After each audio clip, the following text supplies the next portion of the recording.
Welcome to this week's hashtag Finance Friday, where today we are talking about putting your ideas into action. If you've been tracking with us, you would have been brainstorming lots of ideas, you would have been writing them down, you would have maybe even started testing some. But that is only a starting point as we start getting into the place where we can finally put those ideas into action. Now, next month, we'll be establishing the ways around putting our business plans together and a few other things that will help you to effectively take this idea and really make it a reality. But in the meantime, let's just have a look at a few areas that you can start thinking about as you start finding ways to put your ideas into action. So firstly, you have already captured your ideas, I hope. Then the second step will be to start prioritizing your projects. Now, it's really important, especially if you've got a lot of ideas, that you spend time to review and prioritize those ideas. Not all of them are going to work immediately, and some of them will have a slightly longer time frame than others, but really evaluate where each of those are going to fit in terms of your desired results. Okay, so remember, you can only focus on 1 to 2 things at a time effectively. So really make sure that you're prioritizing the things that are going to be the best fit at any given point in time.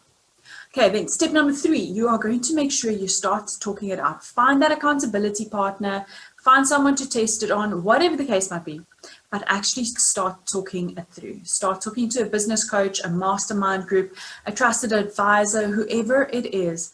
Find someone to talk to and find someone that can help you to take some notes, to poke some holes in your ideas, right? To critique it. It's really important to start thinking about those things.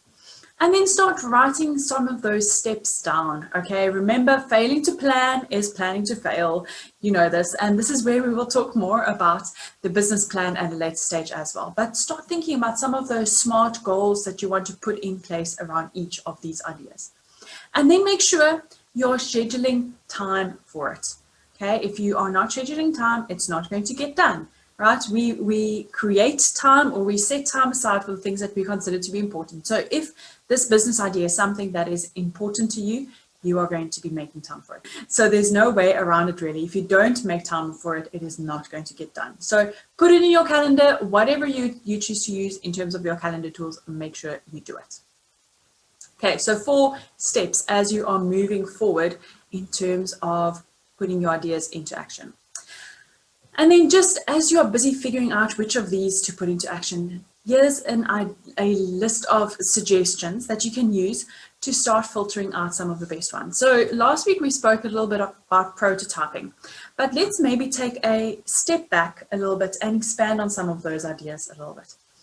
So firstly, you need to assess the impact that this is going to have on your life as a whole. How much time is it going to take up? But also start thinking about what is the potential profitability coming as a result of this project, right? So assess the impact from both a feasibility as well as a viability point of view. And the impact on your lifestyle as a whole will be super important. So that's number 1. Number 2, invest, say, 2,000 Rand. No more than that, just enough to get this idea off the ground and to test it properly. Okay, then the next one, map out every single stage of this business idea. What is this going to look like? What is it that you need to do to make sure that you get the ball rolling? What are they going to be if you set them out in phases? Who's going to have to be involved? You know, what are some of those timelines that you need to put in place to make sure that at a specific point in time, you're going to hit those milestones that you have set for yourself? And then fire some bullets. I like Jim Collins' approach. He talks about firing bullets before blasting out cannonballs. And I think that this is so important. It's something that's small and focused and right to the point, and it's fast moving as opposed to just going boom, cannonball for everything, right? So find those very specific things that are going to give you immediate feedback in a short feedback loop, okay? And then you can start thinking about making some bets with yourself, okay? Take some sort of small action towards an idea to test its viability. But the key really is that this action should not take too much time, too much money, or too much effort. The only goal is really to be able to get enough feedback so that you move forward onto the next iteration and start making some changes.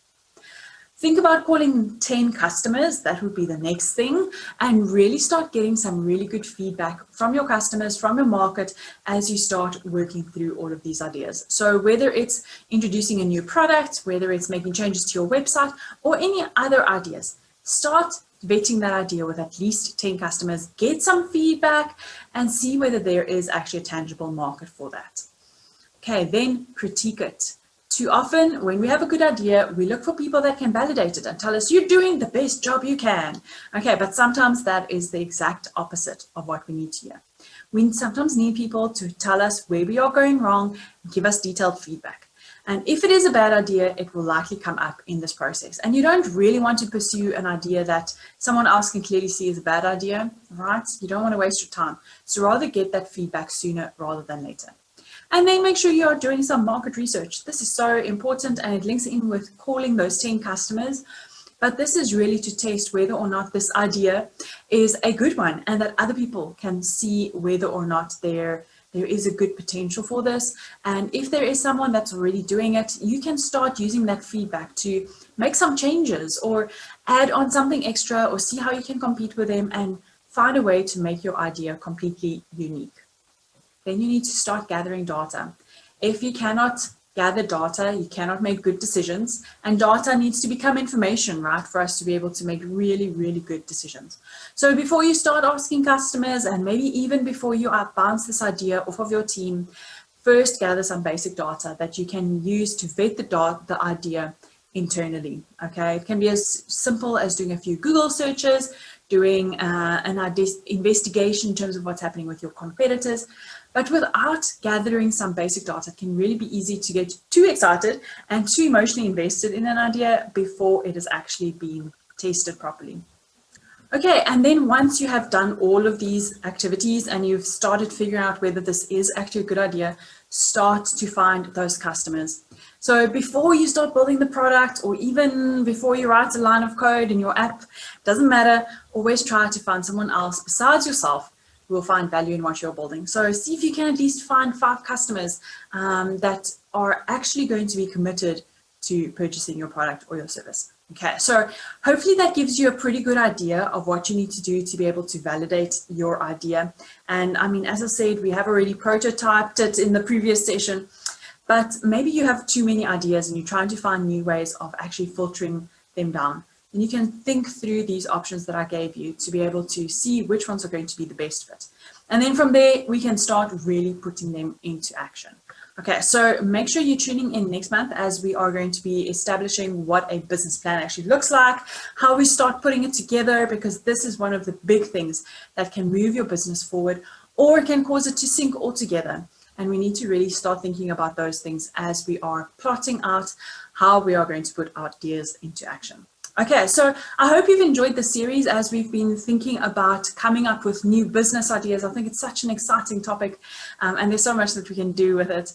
So I hope that you have felt encouraged and that you are coming away with a few good ideas as we step out into April this next month coming up. And let's go put some, I don't know, let's go make that rubber meet the road as we start implementing some of those ideas that we've got. Okay, so until next week, I will see you then. Bye.